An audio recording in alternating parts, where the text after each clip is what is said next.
brief introduction about each of our speakers as they come on stage.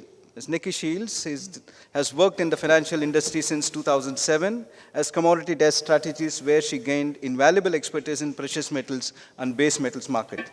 During a tenure as a leading North American financial institution, Nicky established and grew the metal strategy platform through composition of topical research, provided integral outlooks for a broad range of market participants. She has actively presented at key conferences and industry events, and she is a regular media contributor. Nicky holds a degree in economics from Yale University.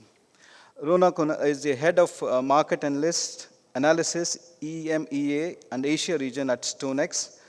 Rhona Connell's experience head of research with a demonstrated history of working with metals market across financial services industry and information services provider.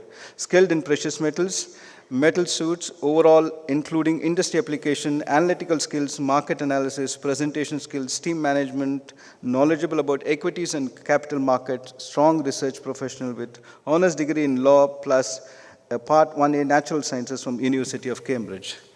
Our third speaker, Mr. Bart Melek, is the Global Head of Commodity Market Strategy, TD Securities.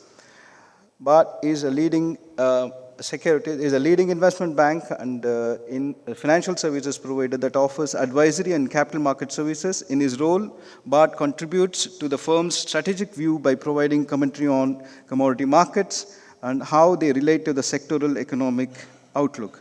Bart is a demonstrated history of working with financial services industry, having 20 years plus experience in base metal, energy, and financial markets, and a wealth of knowledge about North American and global economies. Nikos Kavalis is the managing director of Metals Focus. Nikos has been in over 20 years experience as a metal analyst strategist with GFMS, Royal Bank of Scotland. Nicholas Frappell is the global head of institutional markets at ABC Refinery. Nicholas Frappell is the global head of institutional markets for ABC Refinery. He has joined ABC Refinery in 2016 and drives international business development and structured finance. Nick is an experienced precious metal spot and swap trader who also has experience in developing business. Prior to ABC Refinery, Nick has worked at Mitsui Precious Metals, RBS Sapra Commodities, Sumitomo Corporation Tokyo, and Bank of Boston. With this, I leave the panel in the very experienced hands of Nicky Shiels. Over to you, ma'am. Thank you, and thanks for the in-depth bios from all of us. So I'm going to kick things off. We have a panel. We've got global experts here. You want to hear from them. We're sitting in unprecedented times. The gold price is telling you that, right? We'll mostly focus on gold. We'll dive into some of the themes, decide whether this time is different. Is it cyclical in nature? Is it structural? Nikos, who heads up Metals Focus, he'll provide the gold launch, which I believe is a mainstay of this conference. And then we'll all have a panel discussion. So Nikos, over to you. So thanks everyone for staying for this last or penultimate actually session. I'm Nikos from Metals Focus, and today I'll share some of the key findings of our Gold Focus. The Gold Focus is our flagship annual publication, the gold market. We launch it at various locations around the globe, and this Singapore launch is particularly exciting for us this year because it also coincides with a brand new report we released, the Asia Quarterly. Those of you who are subscribing to us will see it in either your inbox, your junk folder, or your quarantine, depending on how much you like our work. I would like to just briefly thank the organizers for creating such a stellar event again, and of course congratulate the Singapore Bullion Market Association for the 30th year anniversary. Well done, Albert. Well done, Margaret, for offering your leadership and hard work to our industry. Just a very brief thanks to all our sponsors, in particular Valcambi, who have for many years been the front cover sponsor for our report. Without their support, none of this would be possible. So let's very briefly look at 2023. The gold price basically saw conflicting forces impacting it last year. On the positive side, we had the expectations of interest rate cuts for much of the year. We had Pretty decent fundamentals, particularly exceptionally strong central bank buying. And on the negative side, we had the recurring reality of interest rates not actually being cut. The cost of carry starting to affect certain segments of the market, certain parts of investment in particular. And as a result of all this, this is why you had the price not doing that much for much of the year. From around March until October, it really didn't change that much. Still, in spite of all these headwinds, we had an all-time record on an annual average basis. Although it should be pointed out that in real terms, we're still quite a long way, certainly as far as the all-time peak was concerned, we're still quite some way from the figure we had in 1980. As I said, we had fairly supportive fundamentals last year, and you can see this on this slide. Global mine production rose by a mere 12 tons in 2023, which in a market of, just shy of 3,700 tons, it's pretty much inconsequential. Staying with miners for a moment, we saw continued increases in production costs, and that was notwithstanding some easing of energy costs for many producers. Still, given how strong gold was on a historical basis, all-in sustaining cost margins rose. It was once again a very, very nice year to be a gold miner in 2023. Fundamental resilience was also seen in the scrap market, and I know many of you are very heavily involved in the Southeast Asian physical market and are dealing with scrap day in, day out. And it was quite interesting that in spite of the very high historical price environment, which was also amplified by weak Asian currencies in many cases, demand was actually, supply from scrap was actually quite limited. Yes, it was up 9%, but if you compare that increase to the increases we had during the previous aggressive rally years, and the absolute terms, also if you compare them to where we got to in 2010 to 2012, that it's a very clear illustration that consumers don't want to get rid of their gold, considering the macro backdrop. Jewelry consumption also did reasonably well.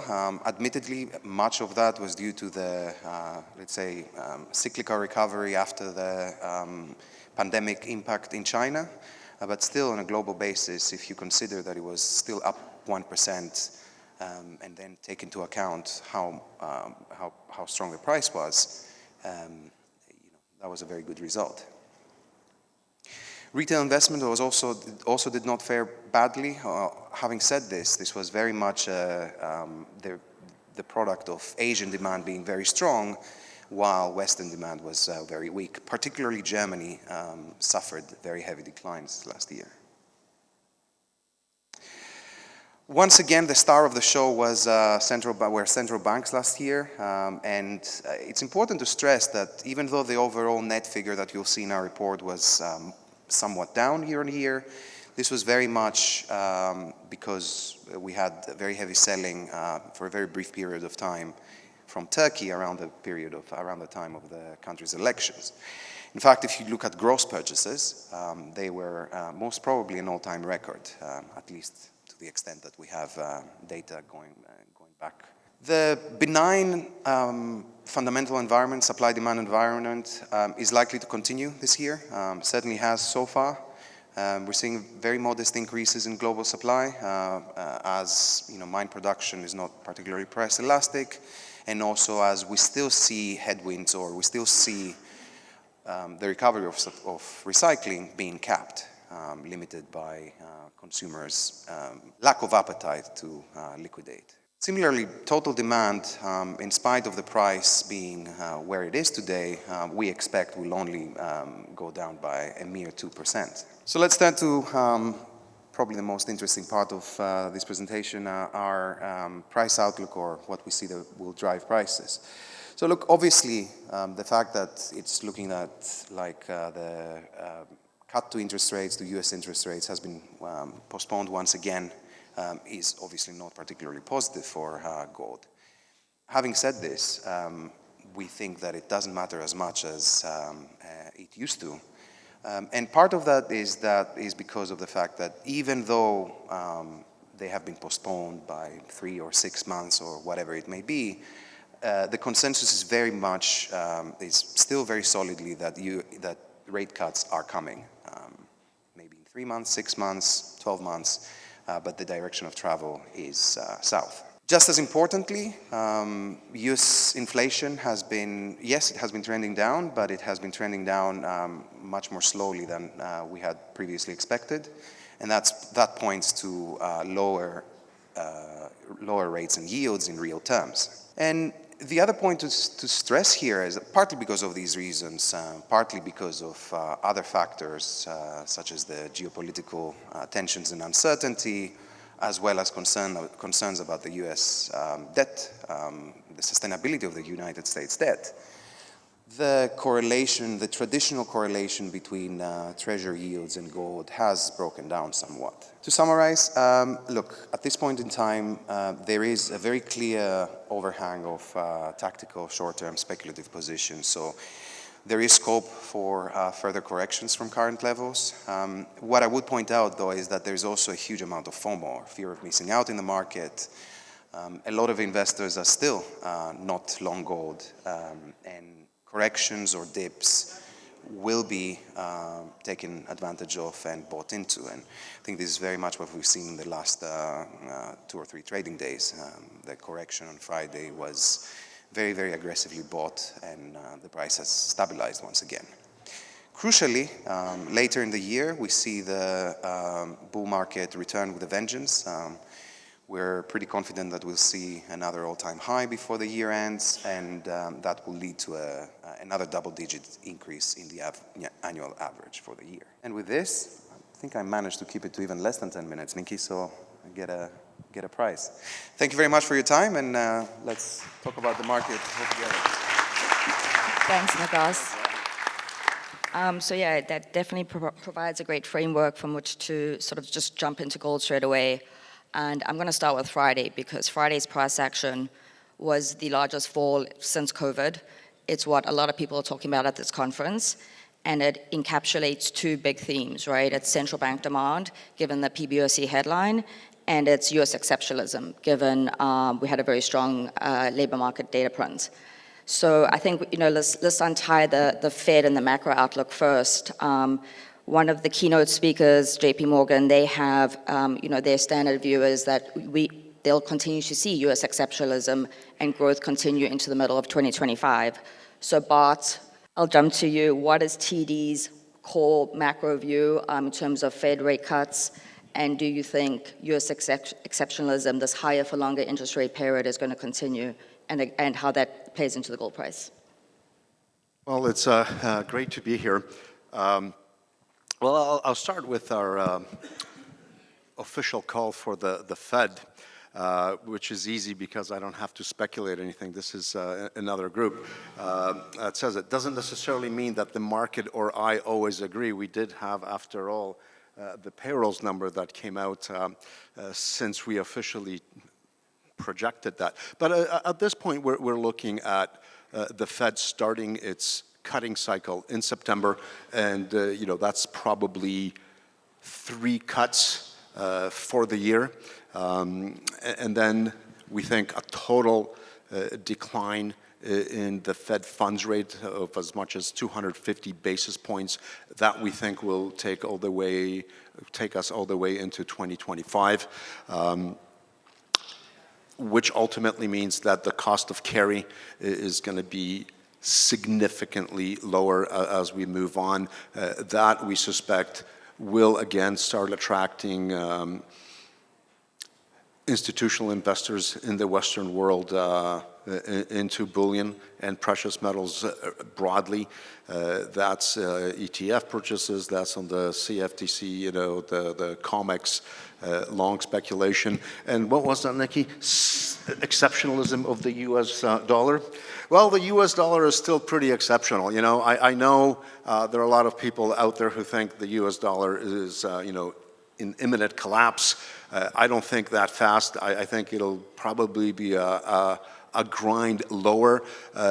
I will say that certainly in my view, while I don't expect the US dollar to be worth nothing over the next 10 years, I do say that over a decade or so, we probably will see erosion of its purchasing power, particularly when compared to the bond market.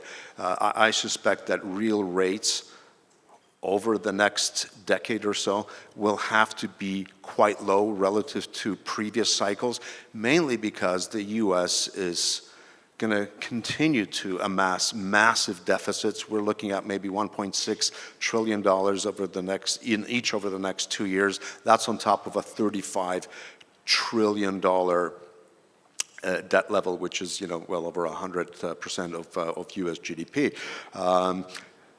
Probably from a point of liquidity, US is still there. The US is still the most powerful, member of the world. So, and the US economy does produce the most technology, the most innovative. I don't expect the US dollar to collapse, but I expect it to erode over time, particularly when the Federal Reserve starts loosening policy. Right. And that's, you talk about this divergence between gold and interest rates and gold and the dollar, and I think that is, we went from 7 rate cuts the beginning of this year to 1, and gold still rallied. And it plays into that central bank theme where you've just got a whole new buyer entering. So, we got the PBOC headline that they didn't buy any gold in May. Central bank buying is perhaps slowed at these prices. Rhona, what is your take in terms of that particular headline, the fact that it could knock sentiment down almost $100, and what do you see for central bank demand going forward, given the fact that most analysts, their bullish forecasts are predicated that central bank demand will just continue at this pace? Thank you, Nikki, and thank you for the invitation for being here, everybody. Lovely to see you all. I've got 2 responses to your question. One's the short term and one's the broader spectrum. So as far as last Friday was concerned, I think it needs to be treated with caution. The initial market reaction to the headlines coming down the wires was basically a fall to prices that had been prevailing the previous day. So it wasn't exactly a slump. But by the time the States opened, of course, sentiment had pervaded the market and there was concerns running through about central bank activity in general, and whether what we had seen that morning with respect to China was going to spread further. And then, of course, the technicals kicked in, and then we had non-farm payroll and so on and so forth. As far as China specifically is concerned, I think we need to treat Friday's numbers with a little bit of caution. To give you some sense of perspective on that particular statement, I'm not leveling the PBOC into my crosshairs at all, but if you look at the International Monetary Fund's international financial statistics over a period of years, you will see, and you just take the China mainland line, so that's as the PBOC reports into the IMF, you will see that for many, many months there is no reported change, and then there's a big step change. Now that pattern has altered over the last 2-3 years or so, but excuse me, this is what happened for a long period of time. I'll give you an example. For a long while, running through to and including April 2009, the PBOC's reserves, as reported to the IMF, were 600 tons. And by the end of May 2009, there were 1,054. So that would suggest that the PBOC or other Chinese state enterprises, possibly SAFE or another sovereign wealth fund, had been accumulating gold over a period of time in order not to disrupt the market. And then, rather like LME white lining, the metal moved from one set of ownership into another, but still remaining in state hands. So the fact that there was nothing showing in May does A, not necessarily mean that there weren't any purchases, and B, it does not mean that it's ground to a halt. And there was one headline which said, halts, which I think is probably slightly misleading. Pauses, possibly, but not necessarily halting. As far as the greater scheme of things with respect to the official sector as a whole is concerned, I think there's 2 elements here. One, certainly, is the amount of tonnage that's been absorbed on a net basis over the markets, as Nikos has been talking about, over a long period of time, but particularly the last 2 or 3 years. But it's not just the tonnage. It's the fact that by making these sizable acquisitions, the official sector as a whole is sending signals to the rest of the market about its concern over political risk and geopolitical risk and banking stability, which is something else I suspect we'll come back onto. But they are a beacon for orderly markets. One thing central banks dislike intensely is disorder, and that I would suspect is one of the reasons why they're moving increasingly towards the gold sector. It's a good point you bring up. It's really a statement that the world is in some sort of disorder, the fact that gold prices are where they are and official sector purchases. We talked a lot on the buy side, and we'll get back to sort of the missing link, why Western investors haven't quite subscribed yet. But I do think an underappreciated fact behind this gold rally is the lack of selling. And Nikos, you had a slide up on recycling. Nick, you sit here, you see those flows in Australia, just in terms of secondary scrap and producer-related selling. There's been a noted sort of pullback, and I think that's allowed the price action to really drag up.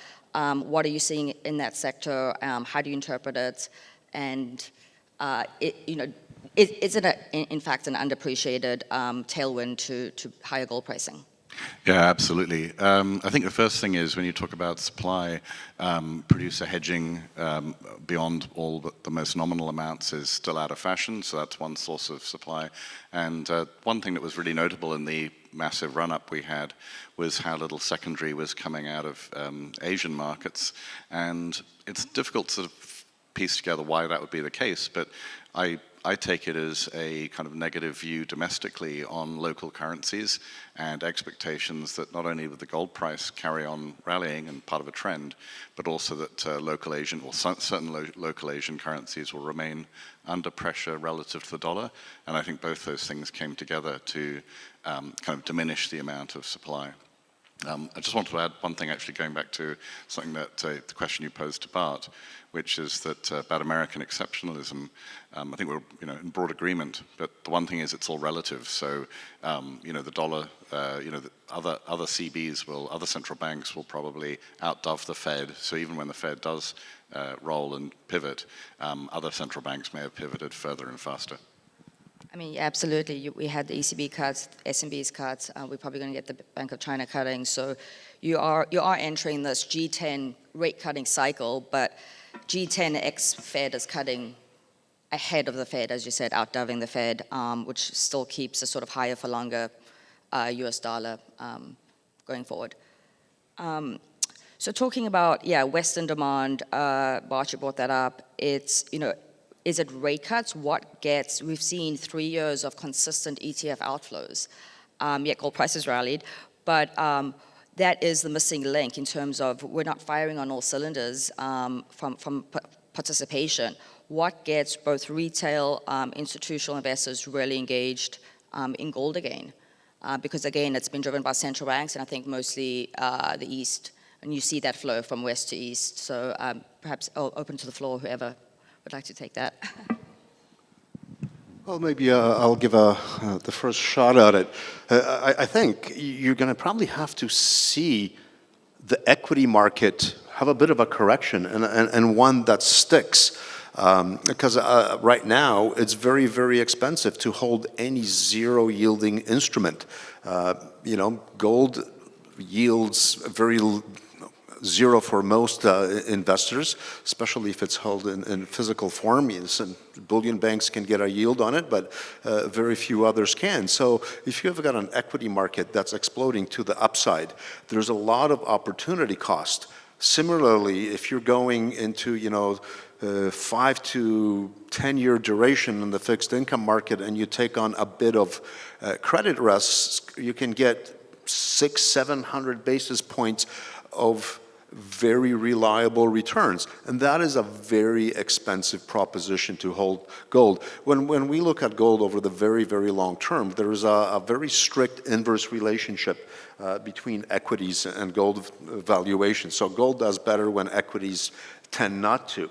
And I think we had a little bit of that dichotomy, this year, where China, for example, equity markets didn't perform very well, but gold sure did. In the West, equity markets did pretty well. There was very little interest on the institutional side. So I think that's one of the factors that has to change for, in addition to the interest rates, for institutional investors to get interested again. Does the election play a role in that? Opening up to the panel in terms of, one of the most contentious elections are coming up, obviously, in November in the US.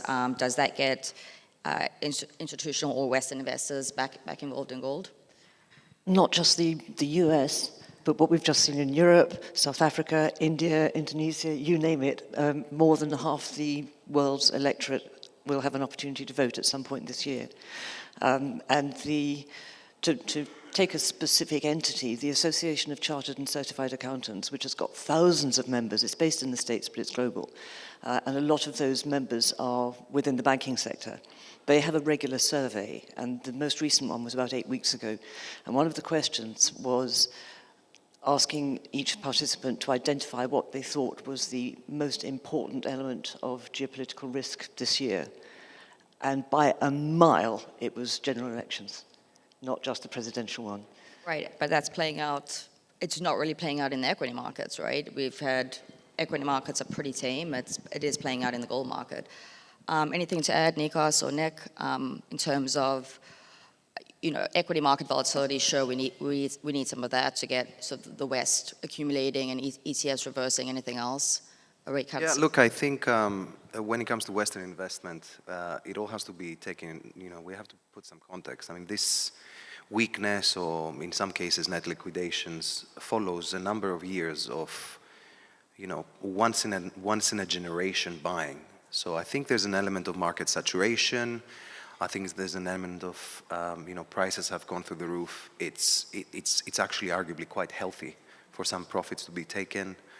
I'm long-term quite positive for retail investment around the globe. Yes, at the moment we're going to have some difficulties in some markets, but I'm pretty confident that things will come back. You touched on elections. Look, traditionally, when we have a Republican in the White House, U.S. investment demand is not particularly strong because there is a lot of defensive buying. Republicans like gold. When there's a Democrat in the White House, they like buying more gold to protect themselves from what may happen in the future. So I think if Trump does win, that U.S. weakness might be prolonged for a period of time. But hey, the U.S. is only 350 million people. There's a lot more buying happening elsewhere. Around the world. And on that note, under what sort of scenario you've got obviously a Trump sweep, a Biden sweep, a Biden win but split Congress, and a Trump win and split Congress. Under which scenario would it be most bullish gold? Oh, me? The most uncertain one. Which? Hung Congress. Sorry? Hung Congress, okay. I would say, because people won't know what they won't be able to look ahead and plan their investment strategies. Right, so sort of more a gridlock government. I think with the possibility of a Trump presidency, some of the consequential outcomes of that speak to so many different areas. So, for example, the tax cuts that were initiated during his previous presidency would probably be extended, so that would speak to continuing debt deficit problems. But at the same time, although the gap between what he says in opposition and what he says when he's president might narrow tremendously, there's also a whole lot of other issues around Gaza and military aid to Ukraine and what would happen in terms of Taiwan. So I just think there are so many uncertainties, as Rhona said, so many uncertainties with an election where at the moment it looks like a coin toss in terms of the electoral outcome. For this issue of the crucible, I actually wrote an article on that. I was silly enough to, make a call.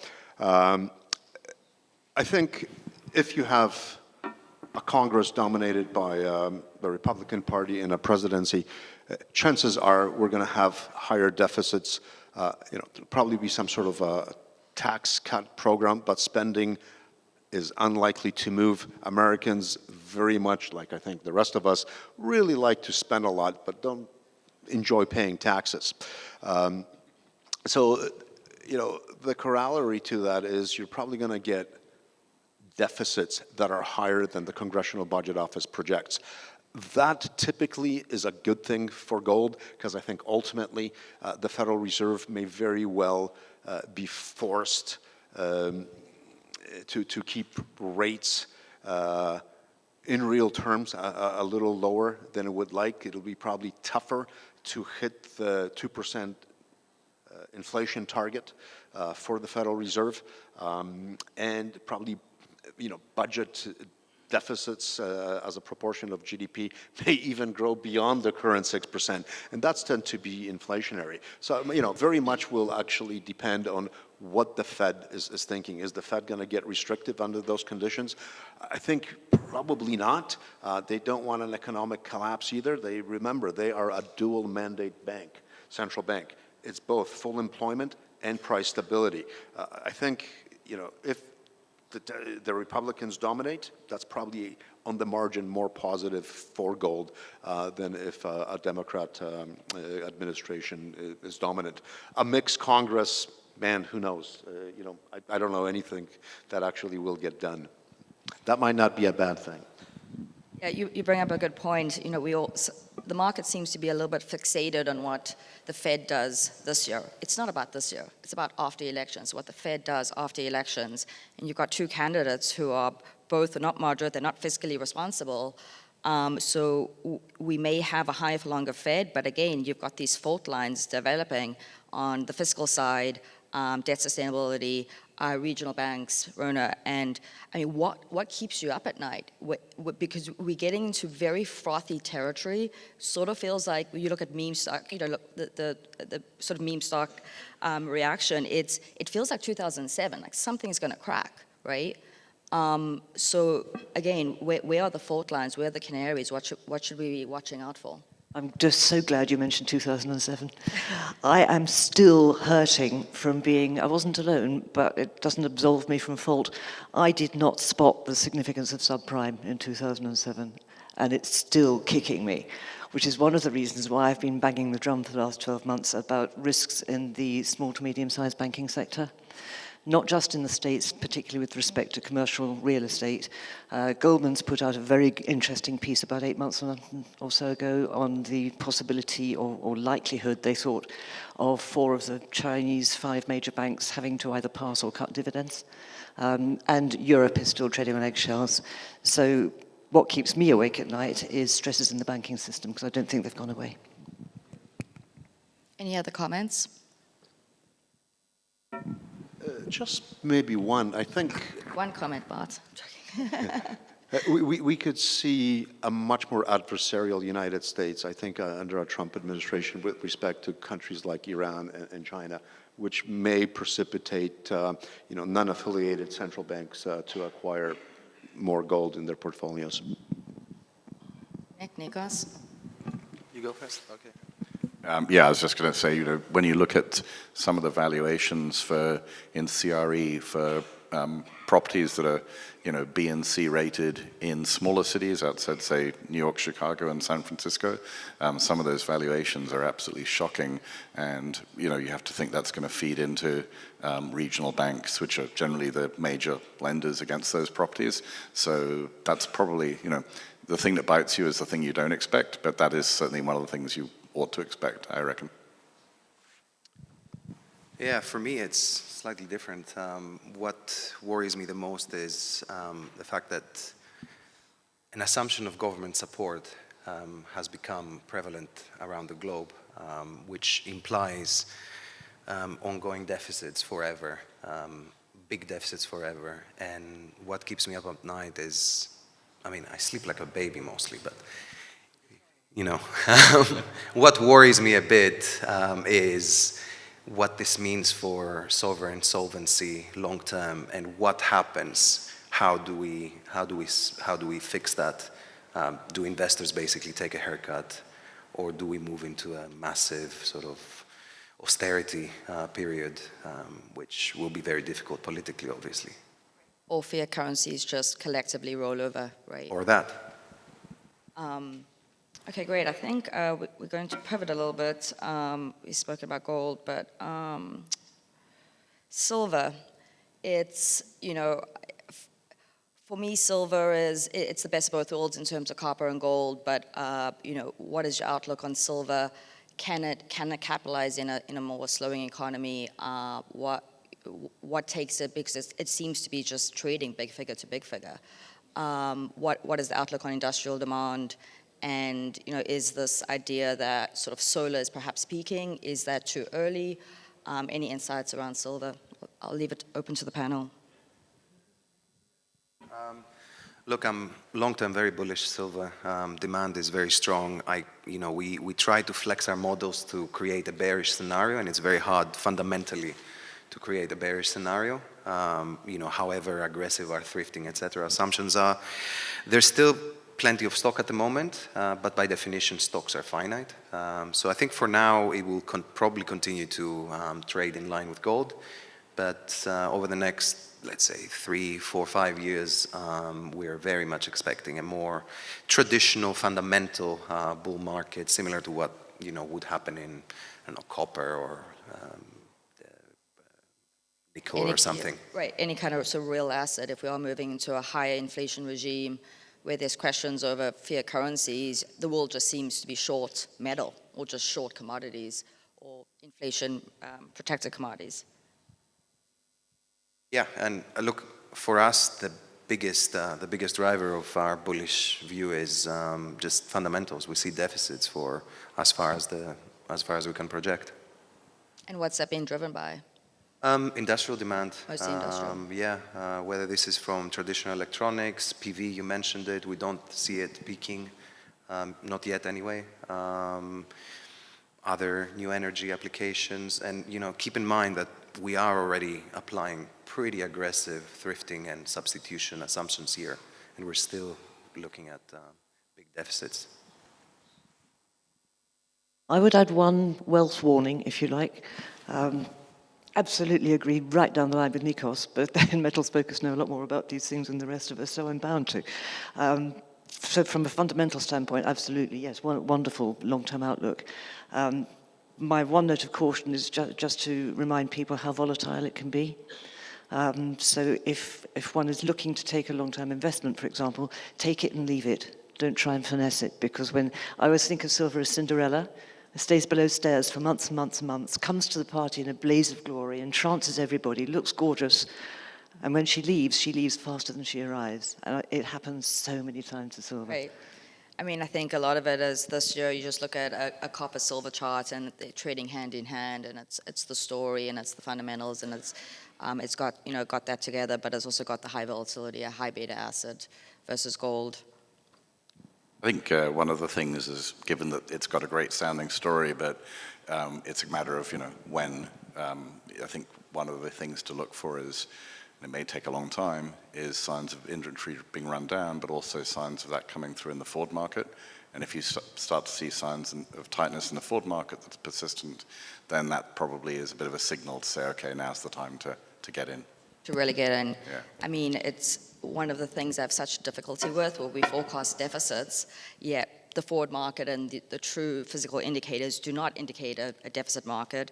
It was most visible in silver. It's definitely visible in platinum, where you can't have a structurally deficit market that doesn't trade as a deficit market.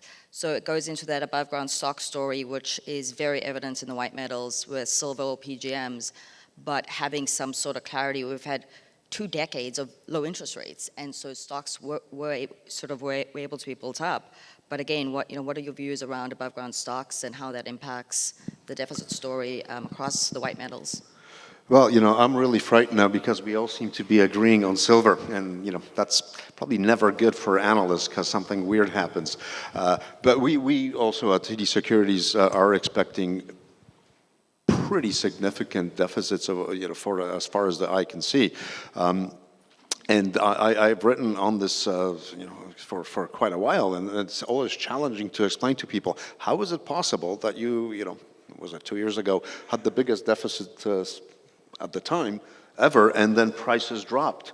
And you have to wonder. I think, to Nicky's question, what we really have to explore is, yes, the mining supply, the secondary supply, but also what the mechanism is of moving inventories or so-called above ground stocks into the, into the market.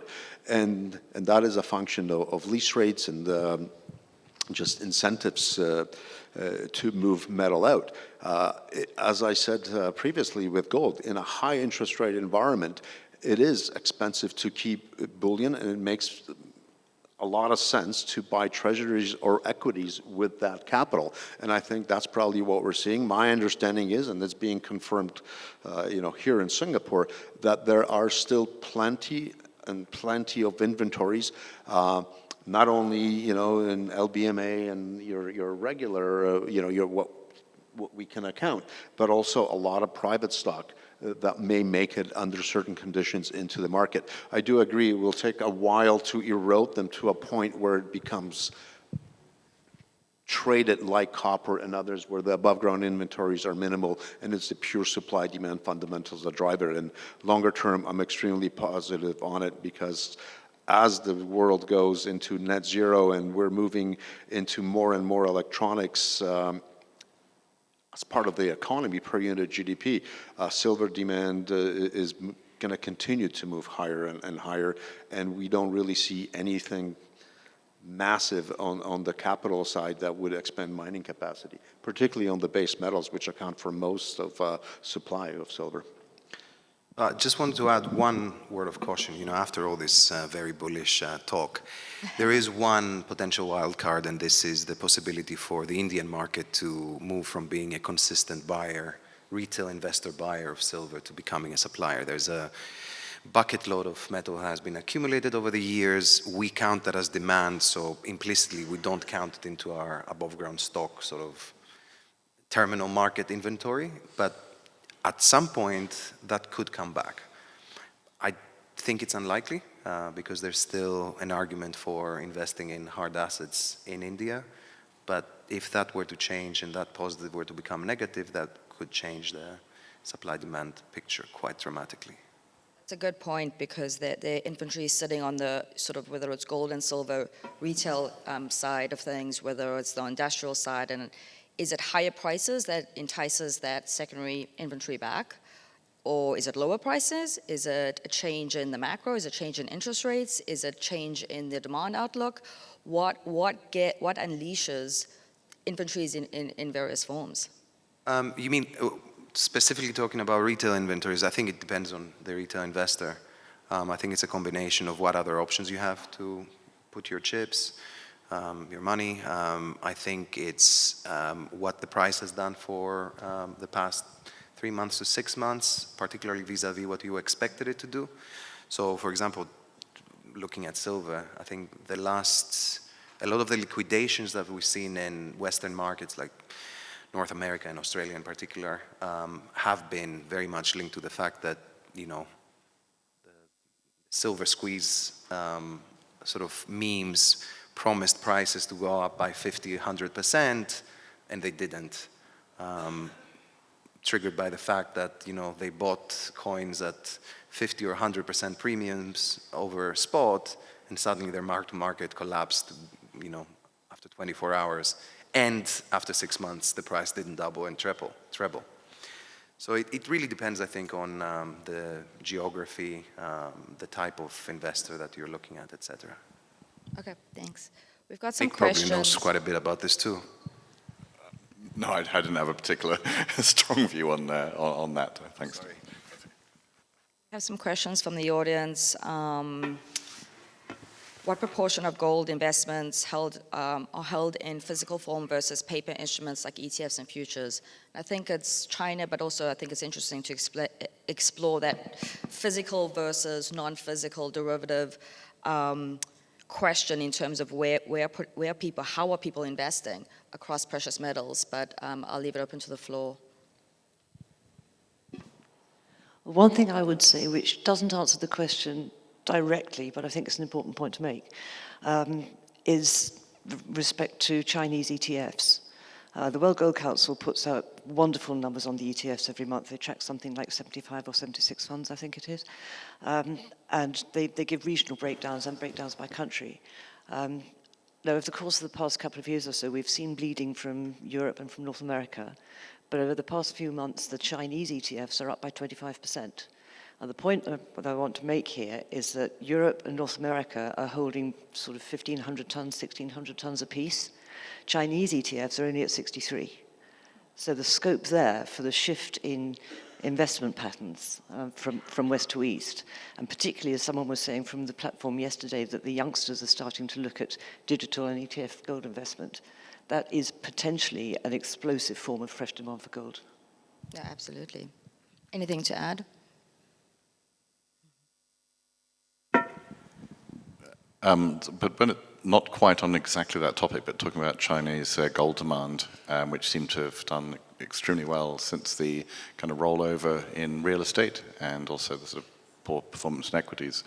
I suppose there's been a lot of thought about whether propping up the real estate market might actually diminish demand for gold, and some so there's some policies in China that have been designed to support the real estate market.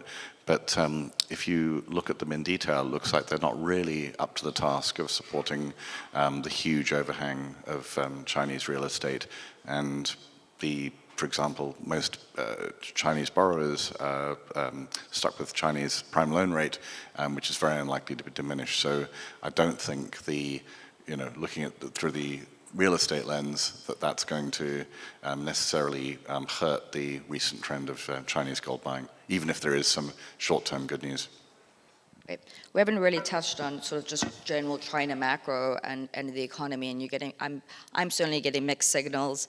So Bart, what is the view there? Just the market got the US economy wrong last year. The market got China wrong in terms of every analyst on the street. US continues to outperform expectations. China quite isn't reopening as many analysts expected. So where are we sitting now in the cycle?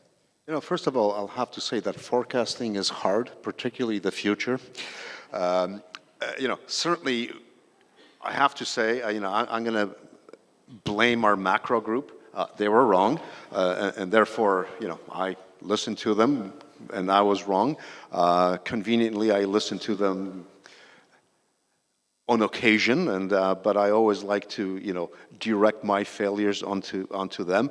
This is how economists tend to work. We're very pragmatic that way. We are looking at a soft landing, and ultimately, we do expect the U.S. economy to slow down. It has been a lot more resilient than anyone has thought. Not that long ago, the market was projecting as many as 6 cuts. Now the market has moved to 1, and after the payroll numbers on Friday, and that's starting in December. So we're kicking the can forward, and the U.S. economy, as I said before, is operating on a massive budgetary deficit, which is stimulating.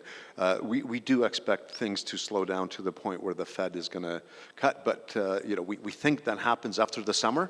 But then again, our models, the Fed's models, haven't been exactly good at predicting this.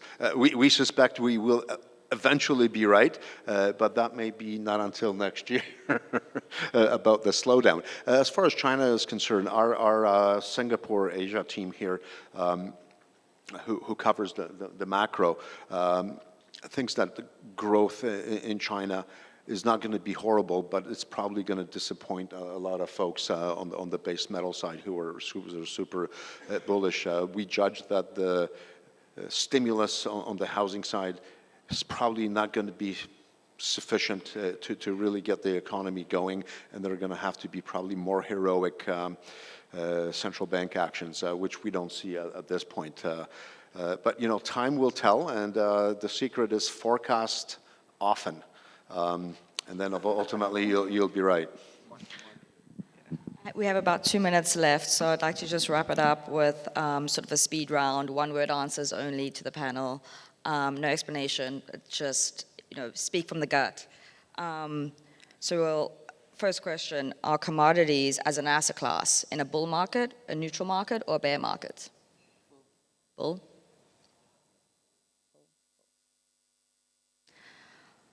Will gold hit $3,000 over the next year?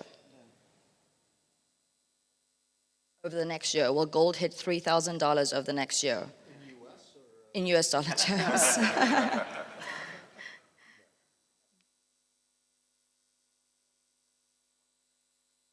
It's only 30% up from current levels, and we've already put in 30% gains, and gold has put in 60% gains before.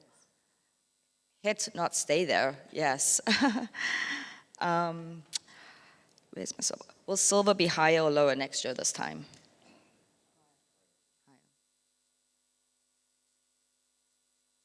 If the Fed hikes to 6%, and this is sort of what Jamie Dimon, sort of the view that we may enter a rate hiking cycle, will gold rally or fall given the correlation?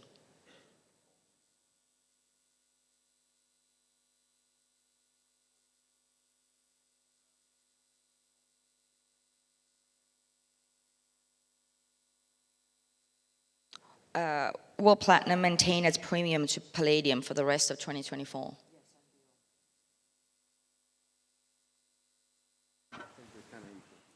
Yeah, I think given the short position in palladium, I think there is a risk that it regains its premium in the short term, but I think long term, yes. I like platinum more than I like palladium, for sure. Yeah, same. I mean, platinum has more of a future, longer term. What region or time zone is currently the dominant pricing center for precious metals? The East, London or Europe as one, or North America? It's between those three regions. Changes every 15 minutes, no? Overall dominant pricing structure currently? You're biased. Rhona? I think probably New York for gold and Asia for PGM. I don't know. I think it fluctuates over time. There have been days where Asia has been far more dominant, and 24 hours later, it goes back to New York. What is New York, most of the CTA funds who drive price action are New York-based, and they operate in New York time zone. Final question. What is one word that summarizes this conference for you? Spectacular. Great experience, but two or several. Bart I'm never an plays by the economist. I rules. can't talk in concise terms. Nick? Yeah, excellent. No one said bullish, okay. And thank you for your time. Thank you for attending, and enjoy the rest of the conference and your day in Singapore. A round of applause for the wonderful session.